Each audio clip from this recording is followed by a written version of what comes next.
Good morning from Delhi. আজকে day 8 ঘুরতে বেরিয়েছি অ্যাজ প্রমিস, যেটা আমি করেছিলাম যে আজকে যাব হচ্ছে রেড ফোর্ট। বাইরে বিভৎস ঠান্ডা লাগছে, হাওয়া দিচ্ছে প্রচণ্ড পরিমাণে, আশা করি তোমরা বুঝতে পারছো। আর এখন হচ্ছে সকাল 10:35 টাইম। যাই হোক, এখান থেকে মেট্রো করে যাব আজকে।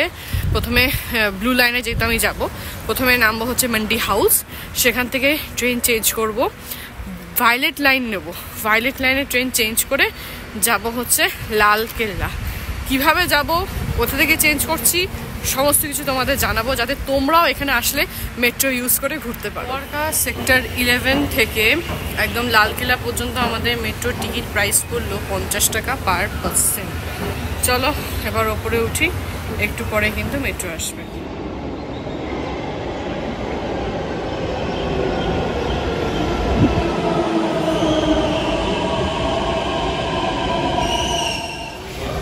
দেখতে পাচ্ছ 4 নম্বর প্ল্যাটফর্মের দিকে আমরা যাব। কাশ্মীর গেট যেদিকে আছে সেই দিকে। এই যে প্ল্যাটফর্ম নাম্বার 3 এবং 4 প্রত্যেকটা জায়গায় কিন্তু ইন্ডিকেট করা আছে, তাই ইন্ডিকেটগুলো যদি তোমরা লক্ষ্য করো তোমাদের কিন্তু গন্তব্যস্থানে পৌঁছতে কোনো রকমই কোনো অসুবিধা হবে না। এখন আমরা নিচে নামবো।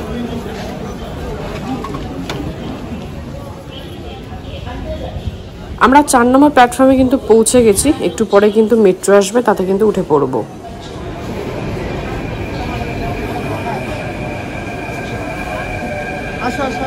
চলে এসেছি লাল কিলা মেট্রো স্টেশনে। এখানে নেমে কিন্তু 4 নম্বর গেট দিয়ে বেরোতে হবে। সেখান থেকে মোটামুটি 500 মিটারের মতন হাঁটা আছে। বাইরে বেরিয়ে কিন্তু টোটো অটো পেয়ে যাবে। তবে 500 মিটার যেহেতু রাস্তা, সেহেতু 20 টাকা দিয়ে অটো করে যাওয়ার কোনো মানে হয় না। 20 টাকা পার পার্সন হিসাবেই কিন্তু নেয় ওরা নর্মালি। এবার বেশিও নিতে পারে, কমও নিতে পারে, জানি না।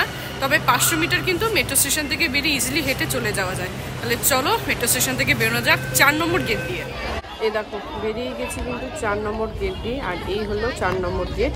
এই ঠিক উল্টো দিকে যে অংশটা দেখতে পাচ্ছ, এখানে মেলা ঠেলা হচ্ছে, এটা কিন্তু লাল কিলারই একটা অংশ, যেখানে কিন্তু এখন মেলা হচ্ছে। এই হচ্ছে সেই জায়গা যেখানে 1947 সালে 15ই আগস্ট ভারতের প্রথম স্বাধীনতা দিবস উপলক্ষে প্রধানমন্ত্রী জওহরলাল নেহেরু আমাদের দেশে তিরঙ্গা উত্তোলন করেছিলেন। এছাড়াও প্রত্যেক বছর 15ই আগস্টের দিন কিন্তু আমাদের দেশের প্রধানমন্ত্রী এই জায়গায় আসেন এবং এখানে কিন্তু পতাকা উত্তোলন করে থাকেন। Happy new year 2025 from Lal Qila. Yes, আজকে কিন্তু 1 জানুয়ারি। প্রচুর ভিড় হয়েছে কিন্তু এই জায়গায়, দেখতে পাচ্ছ মারাত্মক ভিড় হয়েছে। পুরো জায়গাটা কিন্তু ঘুরে দেখবো। চলো আগে টিকিট কাটতে হবে। ইন্ডিয়ানদের জন্য কিন্তু 50 টাকার টিকিট, মিউজিয়াম ছাড়া। মিউজিয়াম দিয়ে কিন্তু 80 টাকা, এবং তোমরা যদি অনলাইনে কাটো সেক্ষেত্রে কিন্তু প্রাইসটা অনেক কম হয়ে যায়। এবং এখানে তোমরা দেখতে পাচ্ছ কবে, অর্থাৎ 19শে নভেম্বর কিন্তু এখানে ফ্রিতে তোমরা ঢুকতে পারবে। এখন আমরা প্রবেশ করতে চলেছি প্রায় 377 বছর পুরনো এই লাল কেল্লাতে, অর্থাৎ রেড ফোর্টে, যেটা কিন্তু আসলে তৈরি হয়েছে রেড স্যান্ডউড অর্থাৎ লাল বেলে পাথর এবং মার্বেল দিয়ে। দেখতে পাচ্ছ এখানে কিন্তু পুরোটাই প্রাচীর দিয়ে ঘেরা। চলো সামনের দিকে এগোই, এর সম্বন্ধে তোমাদের কিন্তু অনেক কিছু আমি জানাতে চলেছি। 1638 খ্রিস্টাব্দে সম্রাট শাহজাহান এই সুবিশাল কেল্লাটি নির্মাণ কাজ শুরু করেছিলেন। শেষ হয় 1848 সালে। প্রথম দিকে এই দুর্গের নাম ছিল কিলাই মুবারক, কারণ এই দুর্গে সম্রাট পরিবার সমেত কিন্তু বসবাস করতেন। দুর্গটি যমুনা নদীর পাড়ে অবস্থিত এবং এই নদীর জলে কিন্তু এই দুর্গটি পুষ্ট হতো। দুর্গের উত্তর পূর্ব কোণের প্রাচীর সালিম দুর্গ নামে একটি অপর প্রান্তে দুর্গের সঙ্গে সংযুক্ত। 1546 সালে ইসলাম শাহ সুরি এই প্রতিরক্ষা দুর্গটি নির্মাণ করেছিলেন। লালকেল্লা পরিকল্পনা এবং সাজসজ্জা শাহজাহানের শাসনকালে মুঘল স্থাপত্য এবং চিত্রকলায় একটি গুরুত্বপূর্ণ নিদর্শন। লালকেল্লার লহরি গেটের সামনে আমরা পৌঁছেছি। গেটের দুদিকে কিন্তু এরকম কামান রাখা আছে, যে কামানগুলোকে কিন্তু এরকম কাঠ দিয়ে ব্যারিকেড করে দেওয়া হয়েছে যাতে কোনো ক্ষতি না হয়। এই গেটটির নাম হলো লহরি গেট। গেটের ভেতর দিয়ে প্রবেশ করলেই তোমরা কিন্তু একটা অদ্ভুত জিনিস দেখতে পারবে, যে জিনিসটা তোমাদের দেখাবো। একটু আগে কিন্তু তোমাদের আমি বলছিলাম যে আমাদের দেশের প্রধানমন্ত্রী প্রত্যেক বছর 15ই আগস্টে কিন্তু এখানে তিরঙ্গা উত্তোলন করেন এবং ভাষণ দেন। ঠিক সেই জায়গাটা হলো আমার ডান দিকে, অর্থাৎ এই অংশটা দিয়ে কিন্তু উপরে উঠে তিনি ভাষণ দেন এবং পতাকা উত্তোলন করেন। তবে এই জায়গাটা কিন্তু যাওয়া যায় না, আমরা এই দিক থেকে প্রবেশ করব। এই হচ্ছে মূল পথ ভেতরে যাওয়ার, এদিকে প্রবেশ করব। কিন্তু তার আগে চলো চারিদিকটা তোমাদের আরেকটু ভালো করে দেখিয়ে দিই। এই যে এই অংশটা কিন্তু আমরা যেতে পারি না, এই জায়গাটা কিন্তু আটকানো আছে।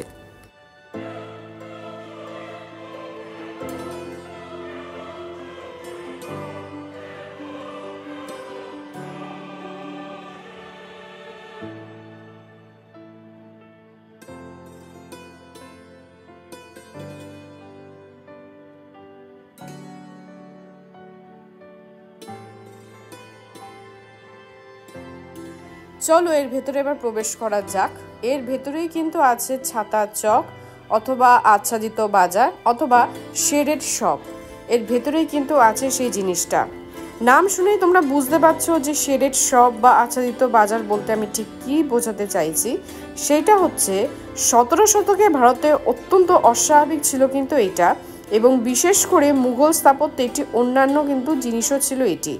1646 সালে পেশোয়ায় বর্তমানে পাকিস্তানের শাহজাহানের দেখা একটি আবৃত বাজারকে কেন্দ্র করেই কিন্তু এটি তৈরি হয়েছিল। লহরি গেট দিয়ে হেঁটে গেলে কিন্তু এই ছাতা চক দিয়ে প্রবেশ করা যায়, এবং যার দুপাশে কিন্তু তরুণযুক্ত অ্যাপার্টমেন্ট রয়েছে।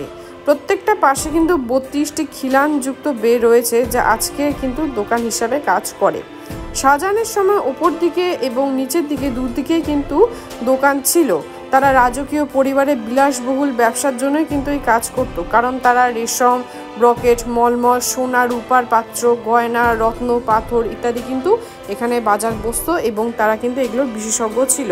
তবে বর্তমানে এই জায়গায় প্রচুর পরিমাণে শাড়ি, বিভিন্ন রকম কাশ্মীরি দোকানের শাল, পশম, কানের দুল, ব্যাগ, সাজা জিনিসপত্র, প্রচুর রকমের কিন্তু দোকান এখানে দেখতে পাওয়া যায়। তোমরা চাইলে কিন্তু এই জায়গা থেকে শপিং করতে পারো, আমিও করেছি, যথেষ্ট ভালো কোয়ালিটি। তবে এখানে কিন্তু কোনো রকম ইন্টারনেট কাজ করে না, এখানে নিজস্ব ওয়াইফাই আছে, সেখান থেকে কানেক্ট করে কিন্তু তোমরা অনলাইনে পেমেন্ট করতে পারবে। এইখানে যে অংশটা তোমরা দেখতে পাচ্ছ সেটা হচ্ছে একটা মিউজিয়াম। যেহেতু আমরা 50 টাকা দামে টিকিট কেটেছি, তো সেই কারণে কিন্তু আমরা এই ধরনের কোনো মিউজিয়ামে ঢুকতে পারবো না। যদি 80 টাকা দিয়ে টিকিট কাটতাম তাহলে কিন্তু এই মিউজিয়ামে আমরা প্রবেশ করতে পারতাম। এখানে দেখো কি কি আছে এই মিউজিয়ামের ভেতরে। এখানে রেড ফোর্ট অর্থাৎ লাল কেল্লার সম্বন্ধে যে সমস্ত গল্প বা স্টোরিটা আছে সেটা বলে, 360 ডিগ্রি শো আছে, এআর ফটোগ্রাফি আছে, এই সমস্ত কিছু কিন্তু তোমরা যদি 80 টাকা দিয়ে টিকিট কাটো তাহলে ভেতরে ঢুকে দেখতে পারবে। এই যে লাল রঙের যে গেটের অংশটা দেখছো, এখান দিয়ে কিন্তু এখন আমরা বেরোলাম। বেরিয়ে এই হচ্ছে মিউজিয়াম, যেটা সম্বন্ধে তোমাদের আমি বলছিলাম। এই মিউজিয়ামকে আমরা বাঁদিকে রেখে সামনের দিকে কিন্তু এগিয়ে যাব। তার আগে দেখো এখানে কিন্তু অনেকগুলো ইন্ডিকেশন আছে। নহবতখানা, দেওয়ানি আম ওই দিকে আছে, এইদিকে মিউজিয়াম আছে। চলো এবার নহবতখানা অর্থাৎ ওই দিকে আমরা যাই। পৌঁছে গেছি কিন্তু আমরা নহবতখানার একদম সামনে। এই নহবতখানার প্রধান কাজ হচ্ছে দিনে 5 বার সঙ্গীত বাজানো। এছাড়া নহবতখানা দিয়ে যখন কোনো বিশিষ্ট ব্যক্তি এবং সম্রাট প্রবেশ করে দেওয়ানি আমের দিকে যেত তা জানান দেওয়ার জন্য কিন্তু এখানে ড্রাম বাজানো হতো। তো সেই কারণে কিন্তু ড্রাম হাউসও বলা হয়ে থাকে। সাধারণত সাদা চুনে প্লাস্টার দিয়ে ঢাকা এবং লাল বেলে পাথর দিয়ে তৈরি হলো এই নহবতখানা। নহবতখানায় মনে করা হয় মুঘল রাজা জাহাদান শাহ এবং ফরোজি খান এখানে নিহত হয়েছিলেন, এবং মনে করা হয় এটিকে একটি হাতির ফটকও বলা হয়। তার কারণ হচ্ছে রাজপরিবারে বা রাজপুত্ররা ছাড়া সকলেই এই স্থানে হাতি থেকে নেমে কিন্তু অভ্যন্তরে দুর্গের ভিতরে প্রবেশ করত। নহবতখানা থেকে একদম বেরিয়ে সোজাসুজি যে মনুমেন্টটা তোমরা দেখতে পাচ্ছ সেটাই হলো দেওয়ানি আম। সেই মনুমেন্টে আমরা যাব, তার আগে নহবতখানার বাকি যে অংশটা আছে সেটা তোমাদের আগে দেখিয়ে দিই। চলো।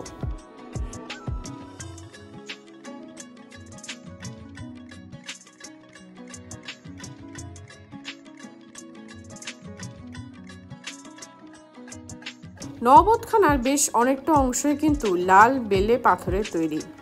এখানে আয়তকার এবং দেয়ালে কিন্তু প্রচুর পরিমাণে খোদাই করা ফুল নকশা ছিল, যেগুলো মূলত সোনা দিয়ে আঁকা ছিল বলে মনে করা হয়। যখন অভ্যন্তরীণ অন্যান্য রং দিয়ে আঁকা হয়েছিল তখন কিন্তু এখানেও এই একই রং ব্যবহার করা হয়েছিল। প্রবেশ কক্ষে এখনও এই চিত্রগুলো বেশ কয়েকটি স্তরে কিন্তু দেখতে পাওয়া যায়।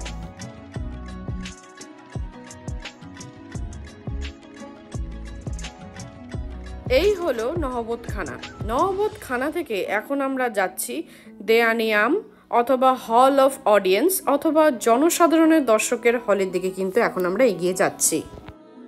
এই ভবনে মুঘল সম্রাট শাহজাহান তার উত্তরসূরিরা মিলে সাধারণ জনগণের সাথে দেখা করতেন এবং তাদের অভিযোগ শুনতেন। এই হলের স্তরগুলো খোদাই করা খিলানযুক্ত অনুপাত, উচ্চ নান্দনিকতা এবং সূক্ষ্ম কারুকার্য প্রদর্শন করে। 9টি খোদাই করা খিলান এবং এই চিত্তাকর্ষক সম্মুখ ভাগসহ হলটি সোনালী এবং সাদা খোলসযুক্ত চুনাম প্লাস্টার দিয়ে অলঙ্কার করা ছিল। এর ছাদ এবং স্তম্ভগুলো ছিল সোনা দিয়ে আঁকা। হলটা কিন্তু 3 দিক খোলা, সেটা তোমরা দেখেই বুঝতে পারছো। এবার আমরা যে অংশের দিকে যাচ্ছি সেই অংশটি হলো দেয়ানিয়ামের একটি সিংহাসন, যেটাকে ঝকড়া নামে পরিচিত।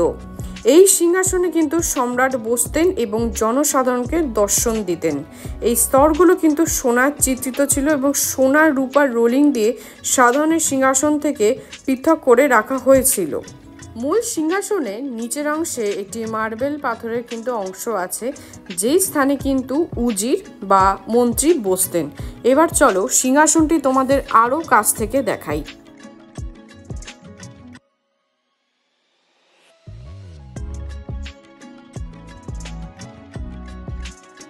এই হলো সেই সিংহাসন, যে সিংহাসনের সামনের অংশে দেখতে পাচ্ছ একটি টুলের মতন অংশ আছে মার্বেল পাথরে, সেখানে মন্ত্রী বা উজির বসতেন এবং মূল সিংহাসনের ওপরের অংশে কিন্তু সম্রাট বসতেন। ওপরের যে অংশটা তোমরা দেখতে পাচ্ছ সেখানে সিলিংয়ে কিন্তু বিভিন্ন ধরনের কারুকার্য আছে, সঙ্গে বিভিন্ন মূল্যবান পাথর এবং ধাতু দিয়েও কিন্তু কারুকার্য করা ছিল একটা সময়।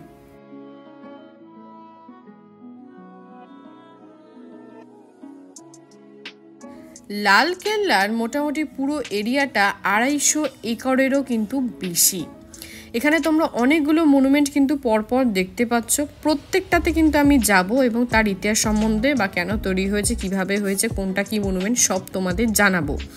আর এই মুহূর্তে আমি আছি দেয়ানিয়ামের একদম পেছনে। এই হচ্ছে যে বিল্ডিংটা তোমরা দেখতে পাচ্ছ, এই যে সাদা রঙের যে অংশটা, সেটা হচ্ছে দেয়ানিয়ামের একদম পেছনের অংশটা। দেয়ানিয়াম তোমাদের একটু আগে দেখালাম, দেয়ানিয়ামের হচ্ছে এই পুরো অংশটা। এরপরেই কিন্তু একটা একদম এর মুখোমুখি কিন্তু আরেকটা মহল আছে, সেটা তোমাদের দেখাবো, সেখানেও কিন্তু তোমাদের নিয়ে যাব। দূরে যে মনুমেন্টটা তোমরা দেখতে পাচ্ছ সেটা হলো রংমহল। রংমহলের আগে কিন্তু এরকম একটা জলাশয় আছে, একে স্বর্গের খাল বলা হয়। কেন বলছি, এর বৈশিষ্ট্য হচ্ছে এই বাগানের এবং এর মনুমেন্টের ভেতরে জল সরবরাহ করতো একটা খালের মাধ্যমে, যার ফলে মনুমেন্টের ভেতরের অংশটা ঠান্ডা থাকতো, অনেকটা এয়ার কন্ডিশনের মতন কাজ করতো। খালটা তোমাদের দেখো, আগেই তোমাদের জলাশয়টা দেখালাম। আর এই হলো রংমহল, তার মাঝখানে যে অংশটা দেখতে পাচ্ছ ফোয়ারার মতন কিন্তু আছে, বর্তমানে জল নেই। এটা কিন্তু সংযুক্ত হয়েছে এই রংমহলের সাথে। রংমহলের নিচের অংশ দিয়ে কিন্তু জল প্রবাহিত হতো, যার ফলে ঘরটা ঠান্ডা থাকতো। এবং এই রংমহলে কিন্তু এই রাজ পরিবারের মহিলারা এখানে বিশ্রাম নিতেন।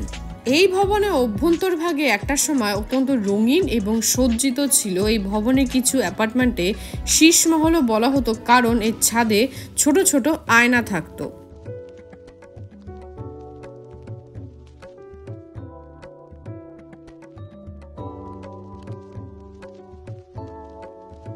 এই দেখো, রংমহলে কিন্তু নিচের অংশে যাওয়া যেত সিঁড়ি দিয়ে। এই যে দেখতে পাচ্ছ, নিচের অংশে কিন্তু যাওয়ার ব্যবস্থাও ছিল তৎকালীন সময়। রংমহলের পাশের যে ভবনটা তোমরা দেখতে পাচ্ছ সেটা হচ্ছে খাসমহল। খাসমহলের উপরে অষ্টভুজাকৃতি যে মিনারটা দেখতে পাচ্ছ, সেটা কিন্তু উপরের কিছুটা অংশ সোনার ছিল। বর্তমানে এই জায়গাটা কিন্তু আটকে দেওয়া হয়েছে। এটি হচ্ছে মুঘল সম্রাটের ব্যক্তিগত বাসস্থান। এই জায়গায় চেম্বার অফ টেলিং বিটস, ঘুমানোর কক্ষ, পোশাক কক্ষ, বৈঠকখানা কিন্তু উপস্থিত আছে।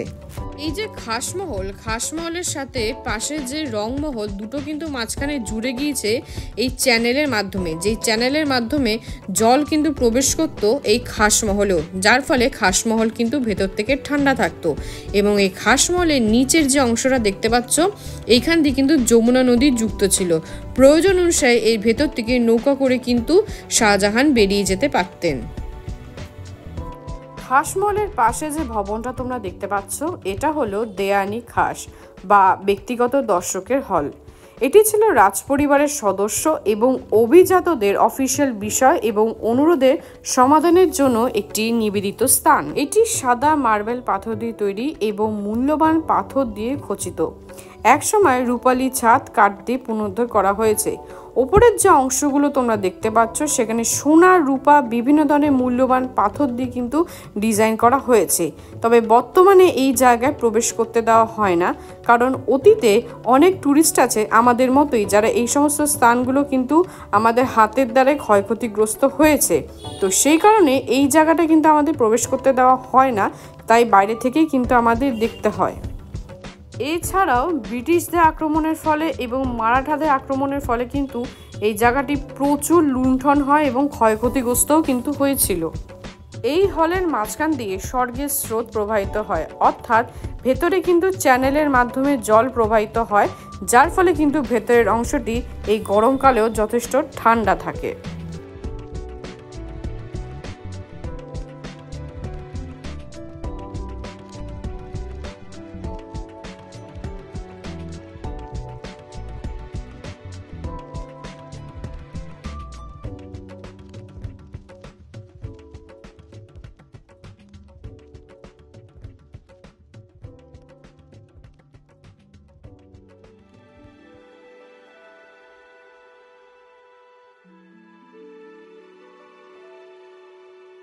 সিলিংয়ের অংশটি মনে করা হয় সম্পূর্ণ রূপো এবং সোনা দিয়ে কিন্তু খচিত করা হয়েছিল, তবে বর্তমানে সেগুলো সবই অতীত।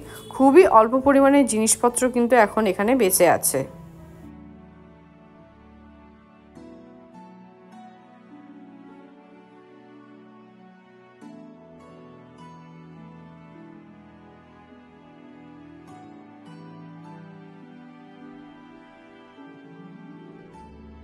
দেয়ানি খাসের পাশের যে ভবনটি আছে সেটি হলো শাহজাহানের স্নান কক্ষ।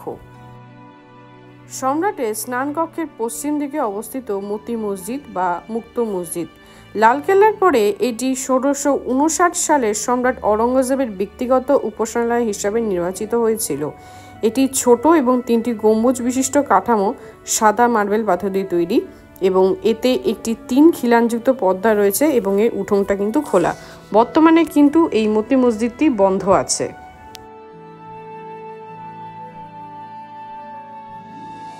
এটি হলো হীরা মহল। ১৮৪২ সালে দ্বিতীয় বাহাদুর শাহ রাজত্বকালে নির্মাণ করা হয়েছিল।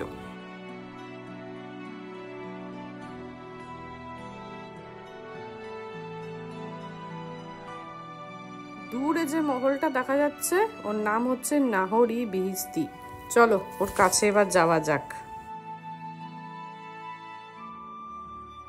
বাসে গ্রুপ ট্যুরে যখন গিয়েছিলাম সেখানে কিন্তু লালকেল্লা অর্থাৎ রেড ফোর্ট কিন্তু ইনক্লুড ছিল, তবে অনেক রাত হয়ে গেছিল তাই দেখা হয়নি এবং বিস্তারিত ভিডিও কিন্তু অলরেডি আমি শেয়ার করেছি আমার চ্যানেলের মাধ্যমে। ওপরে আই বাটন এবং নিচে ডেসক্রিপশন বক্সে লিঙ্ক দিয়ে রাখলাম, অবশ্যই কিন্তু তোমরা দেখে নিও।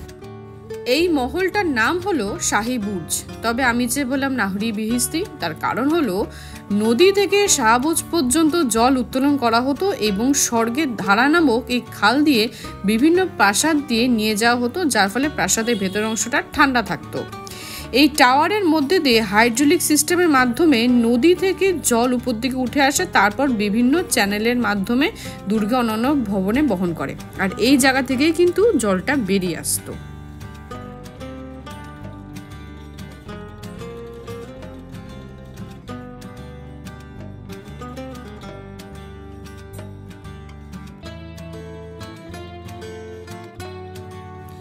এই যে মহলটা তোমরা দেখতে পাচ্ছ এই মহলের নাম হলো জাফর মহল। এই কাঠামোটি ১৮৪২ সালে দ্বিতীয় বাহাদুর শাহের রাজত্বকালে নির্মাণ করা হয়েছিল এবং তার নামেই নামাঙ্কন করা হয়েছিল। এই মণ্ডপটি তার পূর্ব দিকে বিদ্যমান জলাশয়ের মাঝখানে অবস্থিত। মণ্ডপের দুই দিকে, ওই দিকেও দেখতে পাচ্ছ একটা কিন্তু ভবন আছে, আর এর ঠিক উল্টো দিকেও কিন্তু আরেকটি ভবন আছে। এই ভবন দুটির নাম হলো সাহবান এবং ভাদান।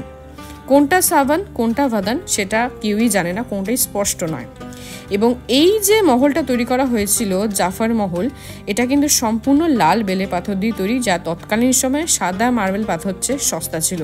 মূলত একটি সেতু মণ্ডপ হিসাবে প্রবেশ করত, যা সম্ভবত 1857 সালে ভারতীয় বিদ্রোহের পর হারিয়ে যায়। এবারে যে ভবনটা তোমাদের দেখাচ্ছি সেটা সাবান বা ভাদান ভবন যে কোনো একটা হবে, যেটা দুটো একই রকম কিন্তু দেখতে, যা একেবারেই সমান সাদা মার্বেল পাথর খোদাই করে তৈরি করা হয়েছে। এর বৈশিষ্ট্য হলো কুলুঙ্গি সহ একটি দেয়ালের অংশ, যা মূলত রাতে কুলুঙ্গিগুলোতে ছোট ছোট তেলের প্রদীপ জ্বালানো হতো এবং স্থাপন করা হতো, অথবা দিনের বেলা সোনালি ফুলদানিতে ফুল রাখা হতো, যাতে খালের জল এর উপর পড়তো, ঝরঝর করে পড়তো এবং সোনালি পদের ছাপ সৃষ্টি করত। আরেকটা লক্ষ্য করার বিষয় সেটা হচ্ছে এই সাওয়ান এবং ভাদান নামটা বর্ষাকালের হিন্দু ক্যালেন্ডারে দুটো বর্ষার কিন্তু মাস, ঠিক আছে, এটা কিন্তু লক্ষ্য করার বিষয়।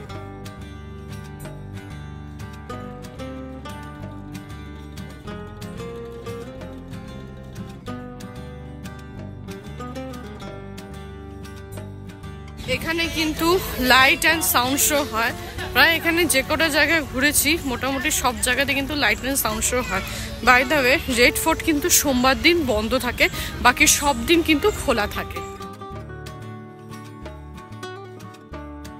এখানে কিন্তু ভেতরে খাওয়া দাওয়ার ব্যবস্থা আছে, অর্থাৎ ক্যাফেটেরিয়া আছে, সেখানে তোমরা যেতে পারো, খেতে পারো। তবে আমি সেখানে খাইনি, মোস্ট প্রবলি খাবারের দামটা তুলনামূলক একটু ওপর দিকে। তো ঠিক আছে, একবার এসে তোমরা এখানে খেয়ে দেখতেই পারো, খাওয়া দাওয়ার ব্যবস্থা আছে। সুদীর্ঘ প্রাচীর দিয়ে ঘেরা এই লাল কেল্লা কিন্তু দেখতে বেশ লাগলো, চারিদিকে পরিবেশটা বেশ ভালো। এই দিকে কিন্তু আরও একটি গেট আছে, এখান দিয়ে কিন্তু গাড়ি ঢুকতে আমি দেখেছি, খুব সম্ভবত কর্তৃপক্ষেরই গাড়ি হবে। এইদিকে কিন্তু আরও একটা গেট আছে, যেই গেটের ভেতরের অংশটা যখন আমি প্রবেশ করছিলাম তার আগে কিন্তু প্রচণ্ড রকমের বাজে গন্ধ বেরোচ্ছিল, খুব সম্ভবত চামচিকের গন্ধ।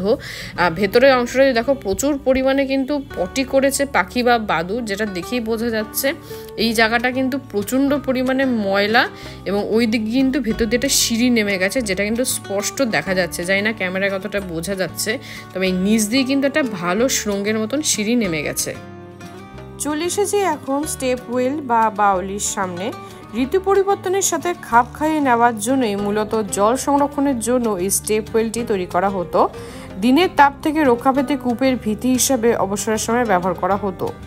এর প্রাচীর স্টেপ ওয়েলটি প্রায় 14 মিটার গভীর এবং এটি অষ্টভুজাকৃতি খাত দ্বারা গঠিত।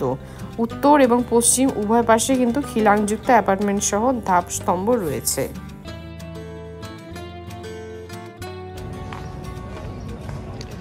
আচ্ছা, এইটা হচ্ছে মিউজিয়াম। মিউজিয়ামের টিকিট কিন্তু আলাদাভাবে কাটতে হয়, যেটা দেখিয়েছি ওটা কিন্তু প্রাইস হচ্ছে 80 টাকা। 80 টাকা দিয়ে যদি তোমরা টিকিট কাটো তাহলে কিন্তু তোমরা মিউজিয়ামে ঢুকতে পারবে, এন্ট্রি করতে পারবে। এবং এর ভেতরে দেখতে পাচ্ছ নেতাজি সুভাষচন্দ্র বোস এবং ইন্ডিয়ান ন্যাশনাল আর্মির কিন্তু অনেক কিছু জিনিসপত্র আছে। আমরা তো এই টিকিটটা কাটিনি, সেই কারণে আমরা ভেতরে যাচ্ছি না। এবারে আমরা চলে এসেছি ডাকঘরের গ্যালারিতে। এখানে কিন্তু টিকিট দিচ্ছে, তবে টিকিটটা কিন্তু আজকের জন্য ফ্রি আছে, তো সেই কারণে কিন্তু কোনো রকম কোনো টাকা পয়সা লাগছে না। এখানে কিন্তু নোটিশ দিয়েছে, দেখতে পাচ্ছ প্রচুর লোক কিন্তু লাইন দিয়ে দাঁড়িয়ে আছে ভেতরে ঢোকার জন্য, দেখার জন্য। চলো ভেতরে যাওয়া যাক। এই দেখো এয়ার মিল, যেটা একদম খুব পুরনো একটি সার্ভিস, সেটার কিন্তু একটা চিত্র এখানে দেওয়া হয়েছে।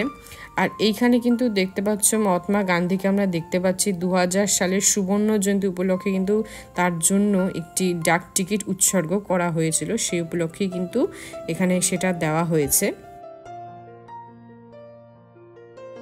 ইন্ডিয়া পোস্ট এমন একটি জাতীয় প্রতীক যা ক্রমাগত বিকশিত হচ্ছে। এটি কেবল জাতীয় দৈর্ঘ্য বা প্রস্থের সঙ্গে সংযুক্ত করে না, বরং এটি একটি আবেগ এবং উদযাপনের আকাঙ্ক্ষাগুলোকে একত্রিত করেছে, যা জাতিকে এগিয়ে নিয়ে গেছে। বিভিন্ন ধরনের বিভিন্ন রকমের কিন্তু স্ট্যাম্প আমরা এখানে দেখতে পাই। কোনোটা আছে স্টেট ওয়াইজ, কোনোটা আছে আমাদের দেশের সৈন্যদের উপর, কোনোটা আছে আমাদের দেশের নেতাদের উপর। বিভিন্ন ধরনের পোস্ট অফিস, কোনোটা দার্জিলিং থেকে এসছে, কোনোটা মাইসব থেকে এসছে। বিভিন্ন ধরনের কিন্তু পোস্ট বক্সগুলো আমরা দেখতে পাই। আর এখানে দেখতে পাচ্ছ ফ্লোটিং পোস্ট অফিস, যেটা কিনা আমরা কিন্তু দেখেছিলাম কাশ্মীরের ডাল লেকের উপরে একমাত্র কিন্তু ফ্লোটিং পোস্ট অফিস, যেটা আমি দেখেছিলাম এবং তোমাদেরকেও কিন্তু আমার ভিডিওর মাধ্যমে আমি দেখিয়েছিলাম।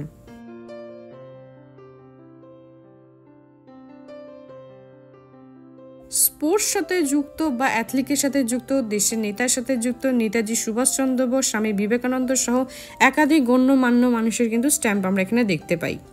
দেখা হলো রেড ফোর্ট, আর সেই সঙ্গে কিন্তু শেষ হলো আমার দিল্লি ভ্রমণ। কারণ আজকে নিয়ে আমি 8 নম্বর দিন দিল্লিতে আছি, কালকে 9 নম্বর দিন, এবং কালকের দিনটা ইচ্ছা আছে পুরোপুরি রেস্ট নেব।